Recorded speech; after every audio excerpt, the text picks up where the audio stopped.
faces that have come in. We do apologize for the hesitation in getting in here. We just want to make sure everything was locked tight with security, and obviously we want to make sure we got the mud situation taken care of. Couple things here. My name is R.J. Crawford. I'm the current Cumberland County Republican Party Chair. On behalf of the party, on behalf of Karen and his team, thank you for being here at the 3rd annual Speaker Sexton's Burgers and Brews.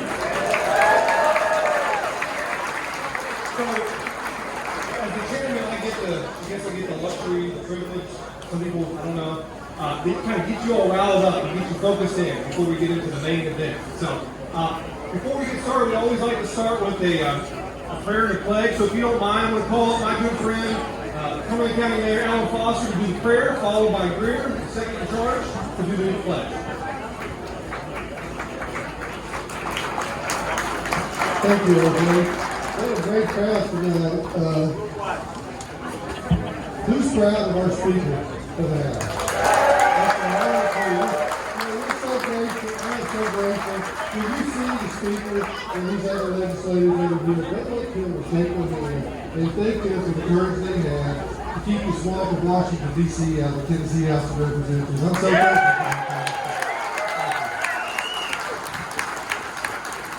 I know that they have the good outfit. They understand our community values. They understand the state of the U.S. Constitution, and they will use that going forward as well. So we're blessed to have them. If you would, remove your caps, and we're going to pray. Our Father and our God, we thank you, Lord, for this day. We thank you for the way this weather has turned out so beautiful.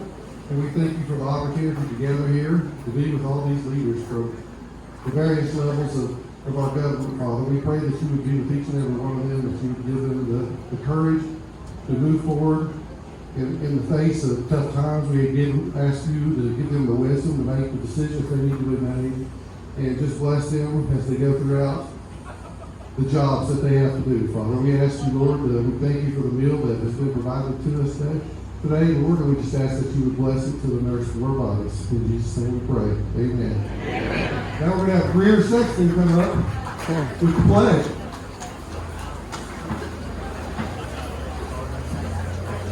Please face the flag. I pledge Allegiance to the flag of the United States of America and to the republic for which it stands, one nation, under God, indivisible, with liberty and justice for all. Thank you.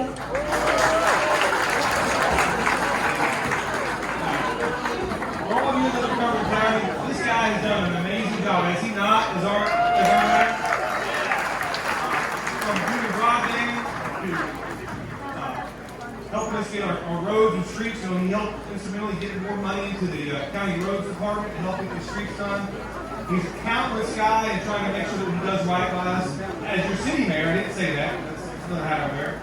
It's been great these last 6 months working with him. A lot of the things you're seeing done in Cumberland County and the city is a collective effort between himself and I, and as well as the state representatives and our governor. So, hey, give this guy a big shout out. He stepped out here and did a great job. Neither one of us have anything to do with the number. Everybody can do that credit. Okay. The man was stole my thunder. I was going to get that to him. All right, so secrets out, roundabouts out on him. All right, so before we get any further along, I was told to pretty much tell you the reason why we're here and the reason why Cameron's in the position of being speaker is because this young lady right back here, I'm supposed to embarrass her. This is Lacey Sexton. She's the boss. She runs it. She keeps everything going. She's amazing. She's a good friend of mine. She's awesome. And I just want to thank you, Lacey. And I know Cameron and I am very appreciative of that. So, we're now here for the main event, right? We're here to have the Speaker of the House, our state representative, Cameron Sexton, come up here. But I want to tell you something else. This guy helped just this year, collectively, just shy of $5 million to the county and the city. Now, it wasn't just Court Barrel, it wasn't just a bridge to nowhere. It was $1.5 million R&D hangar to help not only Whisper Arrow, but to help other businesses that will be coming into town to help electric air, propulsion, quiet sound, this crazy stuff. It's way above my head, something like Star Trek. Gave $500,000 to the Playhouse, which is seed money to help get new seats and redo the inside. I think everyone here knows the Playhouse is an amazing thing. We helped, along with our county mayor, to get $2 million in the budget to redo our courthouse. So bear with us as we get that. The whole thing is going to be redone and done right. And then if I didn't, last thing I don't want to forget is our Veterans Museum here downtown. He was able to secure another $500,000 for that to get that updated. So those are just a few. I'm told not to talk too long. There's a lot of things that he does for us. On top of just making sure that he brings Cumberland County compassion conservatism to Nashville. It's not always people before politics. I think any of you that's had a chance to meet with him one-on-one can honestly say that he truly values you as a person. He'll make the call. And I think we saw that in April and May, him making the tough calls and making the tough decisions that he knows that people that live here, his constituents, would want him to make. So, without further ado, the man of the hour, our speaker, come on, Cameron Sexton!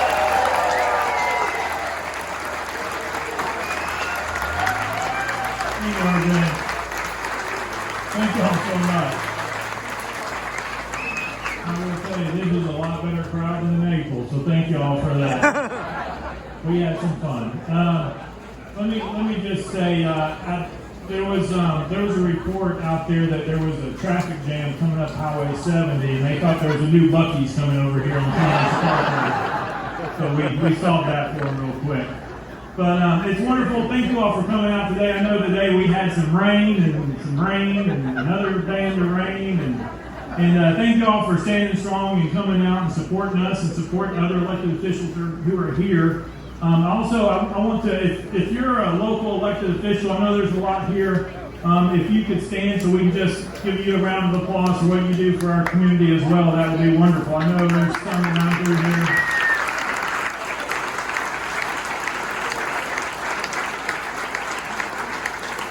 And also, I want to give a shout out to Sheriff Cox over there, who's making sure that we don't have any of these people coming in who's going to try to stir up problems. But I'm pretty sure since we are a open carry state that we're well protected in this room right now. I know some of these members I have here from the General Assembly, I think we're okay. But let me just say, I'm going to introduce the person here real quick, but I also want to introduce the members of the General Assembly here. So if you're a state representative, state senator here, please stand up. There's a lot here. Let's give them a round of applause.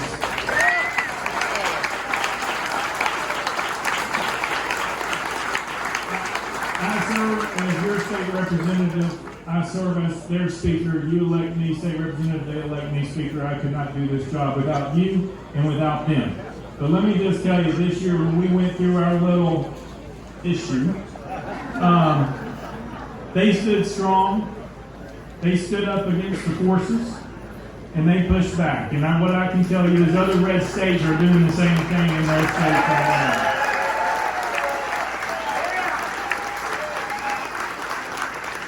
But it takes great people to elect great people. In our state, we have a lot of great people who represent us, whether at the local level, the state level, or the federal level. And when this gentleman was running several years ago, he came through town many times. We sat down, we talked, we listened. He held town hall meetings. His family became part of it because your family becomes a part of your official capacity. Because it takes your family to allow you to do something because you're taking time away to serve the people of your district. And it's great to know that we have an individual who's helping us in Washington, D.C., who's standing up to the left and the progressive left and the others up there, who has a very distinct line between right and wrong, and good and bad, and faith and not faith, and God and someone who doesn't. Every day we can sleep well because we know that we have this individual in Washington, D.C. having our backs. And so it's always good to see how we have his back when he comes back into our state and our community. It's an honor to introduce our good friend, Congressman John Rose.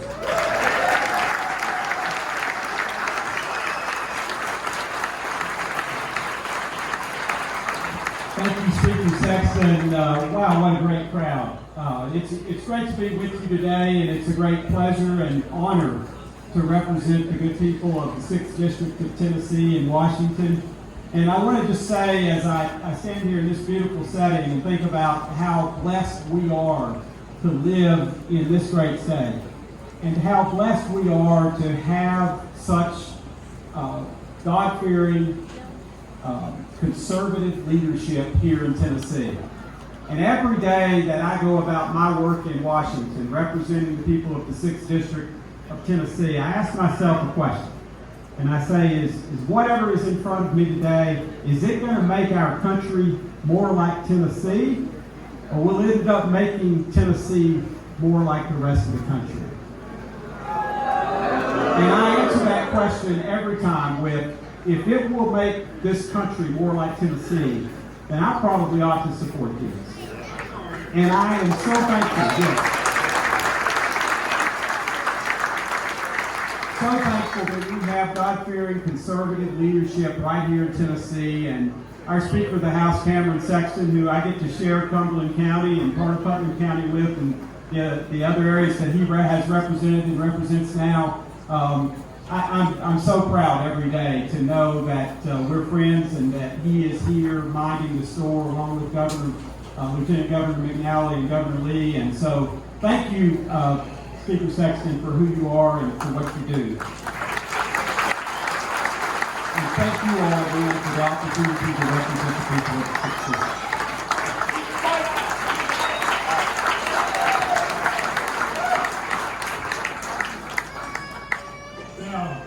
I do, and my family consider you all family. You know, it's a big family, and sometimes we argue, fuss, and fight, but at the end of the day, we still come together to break bread.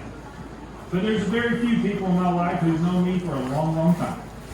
And this individual has known me since I was in high school. And the friendship that we have had has evolved into a close one. And it's an honor to serve alongside him with the state. Never thought I had an opportunity. I worked on his campaign in 1994. He said it was a landslide only because we won by 100 more votes than he did the previous 4 years, which was like about 250 or something. So, but he has a keen sense of humor. You do have to watch him because he will slide some humor in on you, and it catches you by surprise sometimes. But he has always been a fighter for Tennessee. He's always been willing to stand and do what's tough. He did that when someone came to try to slip him an envelope of cash. And he turned them in, he went to the TBI and FBI, and he went undercover. He didn't take it like some of those in Washington and try to parlay it into something else. What he did was turn around and said, this isn't right. It's another leader who stands strong between right and wrong and knows what's good and what's bad. But it's an honor to serve alongside of him and learn from him, have him mentor me, and just be a good personal friend. My good friend, Lieutenant Governor Randy McNally.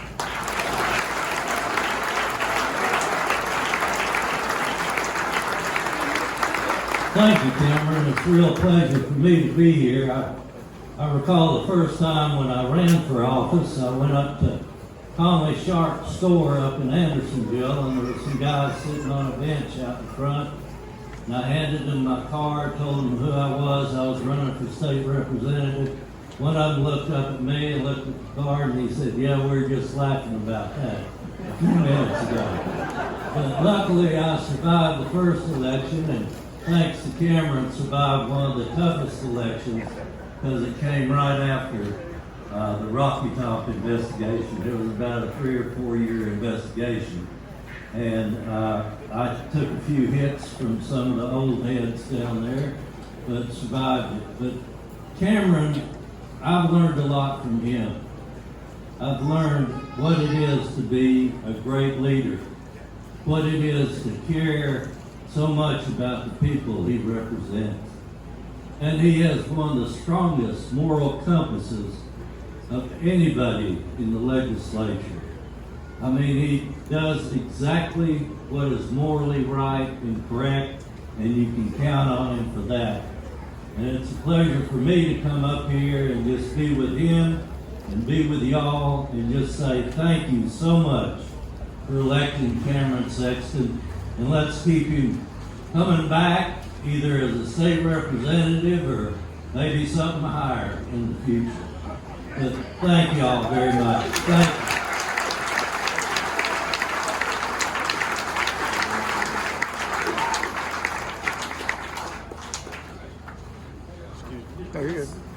It's always good to be alongside Randy. I remember when I first met Randy, I was at I went to Oak Ridge High School, and it was an Oak Ridge football game, which is a big game in Anderson County, and I was in the stands, and he goes walking by, and I didn't know anything about politics for the most part, at least at the local or state level, and they go, well, who goes Randy McNally? And I'm like, well, who's that? And who knew 40-some years later, I'd be standing on stage and working with that individual who has done so much for Anderson County and for our state. It just kind of goes to show that you never know what's going to be put before you. You just have to be willing to accept the mission and see what happens. There's always a plan, even if you don't know what it is. And so it's been an honor to be a part of that ride with you, Lieutenant Governor. And the other joy is as an elected official, we get to meet people, and I appreciate all these elected officials coming so that you can meet them. Because one of the things that we get a lot of time in Nashville, people's like, oh, well, we can't make a meeting with you. And all of a sudden they come down and figure out they make 10 meetings in 30 minutes, and we're very available, willing to talk to them. But what's wonderful is having all these people come here so you can meet them and talk to them. So when you hear about them in the paper and you hear sometimes what some people want to say about them, you're like, I met that person. That's not true. And so it's always good to have it where you can hear directly from the people. And so 5 years ago now, a gentleman was running for governor. No one gave him a chance, but he did. And that's all that matters. Because he felt led to do something. Why was that important? Because he felt like he was called to at least put his name in there. And one thing I do love about our governor is every so often I'll get a text, and sometimes it's, hey Cameron, what's going on? But sometimes it's a scripture that he's read that morning, and he goes, this made me think of you. And so having a governor who you know has faith, but also who's willing to share that with you. Someone who's willing to answer the call and put his name out when no one gave them a chance. But you saw what happened. He just kept moving and meeting people and talking to people. And people said, that's who we need to lead our state. And all of a sudden, when you look at the last 5 years, I mean, look at what we've gone through. You had floods, you had tornadoes, you had COVID, it has been probably the worst 5 years to be a governor for natural disasters. He's a little grayer, but he's still smiling right there. He's still smiling. He still comes in every day wanting to do the job. But let me just tell you where our state has gone from 2018, which was right before he came in, to today. And so in our state, in 2018, our economy ranked 15th in the nation. Today, it's 5th.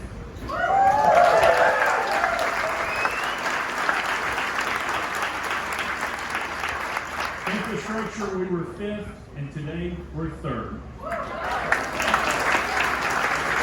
And as a business owner, when he came in, he understood the problems we had with the workforce. He understood the problems of trying to train people when they come out of school who aren't prepared to enter. We have moved from 27th to 9th in workforce in 5 years. We have the second lowest tax burden in America, only to Alaska. We have the 3rd best business climate in America. We have the least debt of anybody in America. And so what does all that add up to mean? What that means is in his 5 years, he has passed the biggest tax cut in Tennessee history for the Tennesseans, the people in our state. He has provided the largest pay raise for our teachers in our state. He's invested over $1 billion more into education.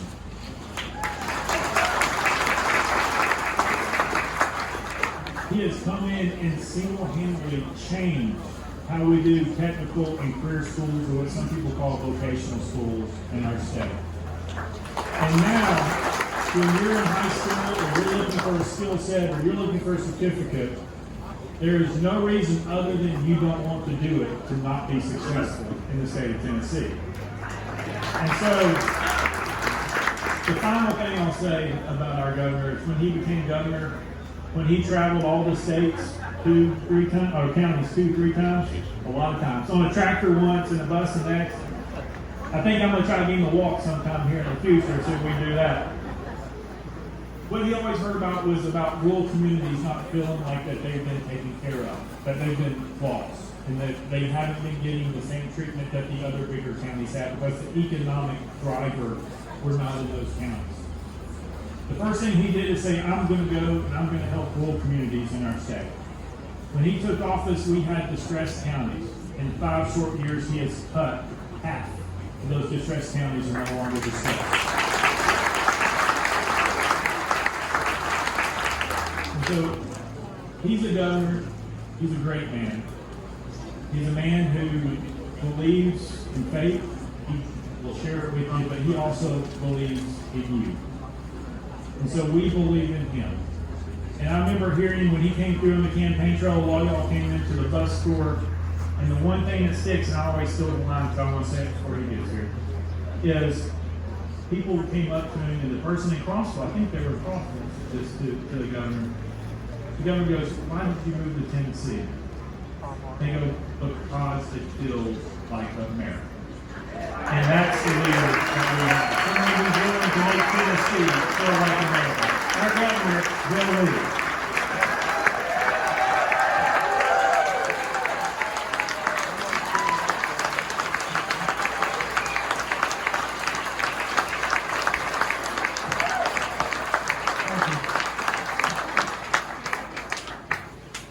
Thank you, Speaker. Cameron, my friend, the first thing you ought to know about Cameron, about your speaker, and about leader of the House, and someone who, as Lieutenant Governor said, has a lot of political future ahead of him. He is my friend. And we do talk about policy, we do work on issues, we do wrestle through with what needs to be done to make this state a better state. But at the end of the day, it is a great honor to walk alongside Lieutenant Governor McNally and Cameron Sexton as friends. That we can talk about anything and everything because we share a desire and a heart to make this state the best state in the country, and it is. And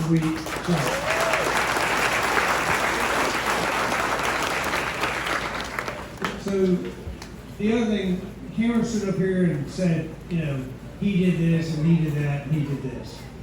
That is not true.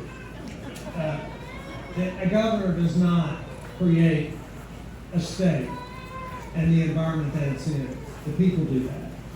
And they do it through elected officials. But he knows as well as I do that it takes an effort of the Lieutenant Governor and the Speaker and the members of the General Assembly together to determine what's best for our state.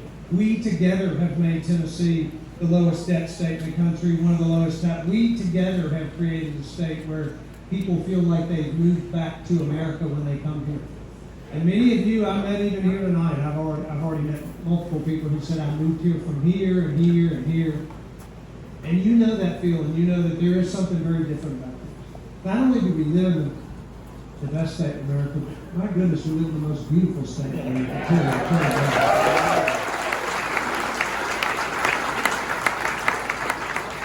I've traveled the country. I have had the fortune to become friends with and acquaintances with governors all over America. Next year, I'll actually chair the Republican Governors Association and chair the governors of this great country. And I'll tell you what, the more I know them and the more I know about their legislatures and the way they work together with their Speaker and their Lieutenant Governor and their Attorney General and their elected officials, the more I realize that a lot of them are envious of what's happening in Tennessee. We are very, very fortunate to be Tennesseans. We take it for granted sometimes. Don't take it for granted because we're very fortunate to be Tennessee. Pay attention who we elect, how you engage. I was talking with someone back there who said we're very engaged and we're talking about issues that are challenging in our state right now. We're very engaged. We want people to know what we think. Why we come to events like this is to see people and to talk to them face to face, not from the couch. So we are very fortunate. finally, I am the most fortunate man ever. I am honored and blessed to be able to be in this spot. We all know, those of us in elected position know, it isn't easy to do the jobs that we do. But if you feel called to do something, you will step into it, knowing that there are challenges, knowing that people are going to be mad at you about this or that or the other. But if you feel confident, you know that you've been called to do it, like these men do, then you will, in fact, continue to serve. And it's a tremendous honor, the highest honor I've served in this government. Finally, I just want to echo the fact that it is the most important thing in my life, my relationship with the Lord. And I do wake up every day and ask Him to give me wisdom and discernment on how it is that we should lead this state. And I don't make every decision right. I don't hear every correct thing from Him. But I do believe that we together have a culture in this state that appreciates and understands that faith is a very important part of the society of Tennessee. And it is a very important part of my life, Cameron's life, Randy's life, and those that you have trusted to be in the positions that you have trusted us to be in. So thank you. And we will protect that ability for religious liberty to exist in this state.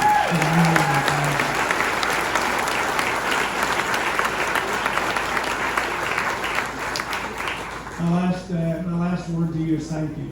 Thank you not just for giving me the spot to be in this place, but I've already had, 10 people tell me they pray for me. I've already had 15 or 20 people ask me about Maria. And I want to, if I can do it without choking up, I want to say thank you for the literally thousands of people that pray for my wife. And she is doing great. She is in remission. She is cancer-free.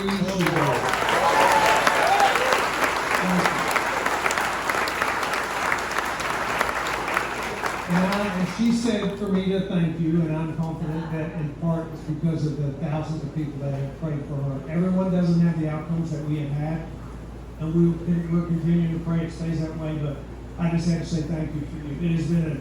It's been an incredibly challenging year for Maria and for us, but you know what? God is a redeemer, and He takes the worst and most challenging things in our lives, and He uses them for good. And they don't always turn out the way we think they're going to, or the way we hope they will, but He never fails us. He never lets us down. So thank you for praying for us in that end. Finally, this man right here, thank you for coming out here. Thank you for supporting him. Thank you for believing in him. Thank you for making certain that he is the Speaker of the House of the Representatives in this state, because he is leading this state in a path forward that we can all be proud of. I've watched him just in the last 5 years that I've been here. He was talking about how Lieutenant Governor before him was engaged, and who was that Randy McNally guy? Well, when I came into this job 5 years ago, who was Cameron Sexton? Who was anybody in the General Assembly? I've never been in politics before. But I have watched him in the past 5 years, communicated with him, talked with him, prayed for him and him for me as we navigate through very difficult challenges, he is believing that this state is the best state in the country, and he wants to keep it that way. And he is leading the House of Representatives and the General Assembly in a way that will keep Tennessee the way that you want it to be. We know what's unique about our state, and we want to keep it that way. In fact, we want to strengthen it in the ways that you and I understand to be valuable to us as citizens. This is the man to do it. This is the leader for it. This is the reason I'm out here today is because I'm proud of him. I'm grateful for him. I will work with him until I'm gone, and he'll continue to be here to make sure that we keep Tennessee the greatest state in the country. So, thank you, sir. Thank you very much.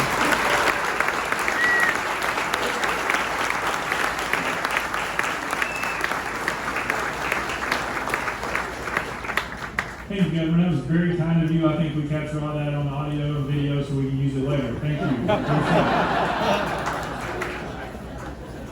Okay, as I finish up, House members and Senate members, if you're here, I think they want to do a group photo out there. So if you want to try to move that way. RJ introduced Lacey. I know there's other spouses who are with their elected officials tonight. Let's give them all a round of applause for what they do. Their jobs are very tough. I also know my parents are here somewhere. I saw them not running around there. Oh, they're over there. Mom and Dad, got any problems with what I'm doing? Talk to them. They'll straighten it out very quick. Also, y'all met Greer. Greer's here. Y'all saw Greer. She's doing great. Nathaniel, he's rolling around here as well. Olivia, I think she's going to come. I haven't seen her. I don't know if she's here. But let me just say, it takes a family to get everything done. And you got to have the right leader, the right relationships. Regardless of what you do, whether you run a business, whether you're in politics, or just to keep the house. And so we're all very blessed to have strong people in our lives who do that. Let me just say, it's a wonderful feeling to have y'all come out tonight. Thank you all so much. It is an honor to represent you. It's an honor to see so many familiar faces. We love doing this to give back to you all. Just let you know it's not a one-sided relationship, because it's not. I will say that I know a lot of people have moved here. We are no longer under the radar of Tennesseans. If you're here, people are finding out that this is a great place to live, and they're coming. And so we should welcome them. And I understand, and a lot of them are coming here the same way that you did. They feel the same way. But let me just say, we're going to continue to do what we need to do to protect your freedom, your liberty, your constitutional rights that you have, as well as protect children, protect other people, protect life. We're going to continue doing the things that has made Tennessee great. Although people are finding Tennessee a little late, we've always been great. They just hadn't known it. I met people here last year from California. I know we have some here. And the one thing that they came in and said, everybody's so friendly in Tennessee. They're so friendly.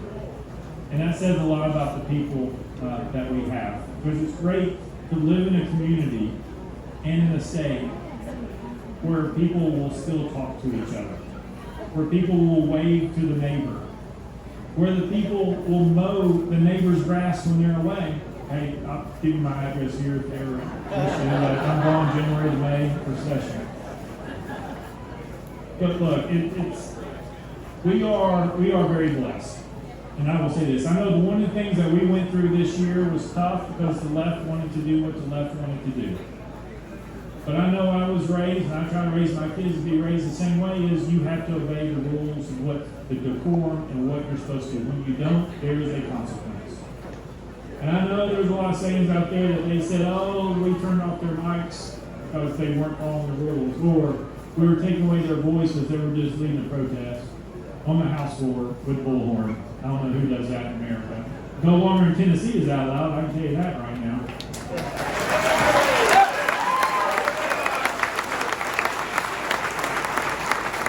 But what you have is you have people who try to bully you, to intimidate you, to cause chaos, to try to get you not to do what you know you should do.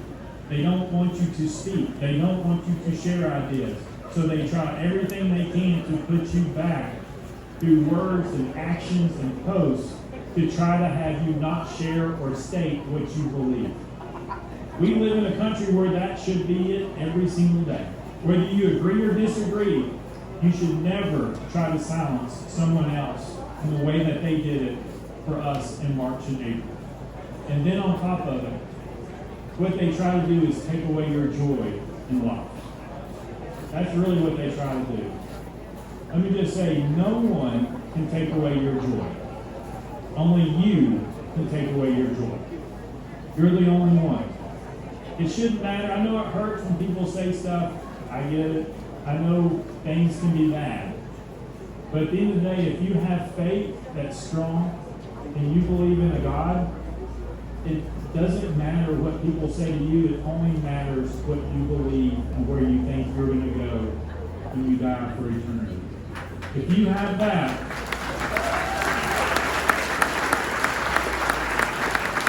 those words and actions will not hurt you.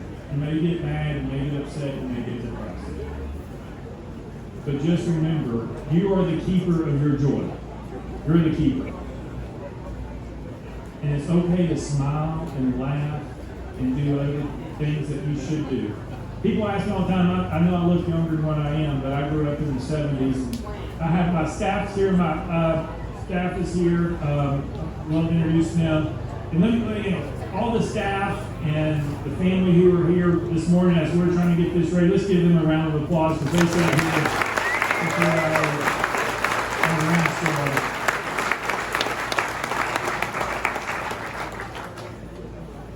But let me just say, everybody is loved. And what I have learned is, and I try to do this sometimes, is things will pop into your mind. Names, individuals, you can be driving down the interstate and somebody pops into your mind. Give them a call. Send them a text. Ask them how they're doing. Because there is a reason, I think, that someone put them on your heart or on your mind. We don't know why, but it could be that one thing that changes somebody's life. Gives somebody back their joy that they lost. And so we are here not only as elected officials, but we are here as servants who are answering calls like the governor said. And so I appreciate y'all coming out. You all, this is a wonderful thing for you all to come out to. We love to do it. We're going to continue to do it. But it's just wonderful to meet so many of you and find out why we are all here sharing the same goal, wanting to move in the same place. And I will say, as my final response, I see the hat here that says, "Make America Great Again."